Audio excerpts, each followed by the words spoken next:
मिजाज आज सही नहीं है, महलू मठाई तो दही नहीं है।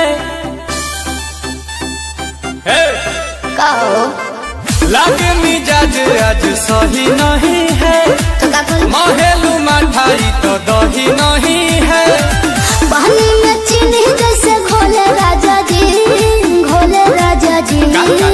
पानी में चीनी जैसे घोले राजा जी, घोले राजा जी। कमरिया गोले गोले, कमरिया गोले गोले, कमरिया गोले गोले गोले गोले गोले राजा जी। कमरिया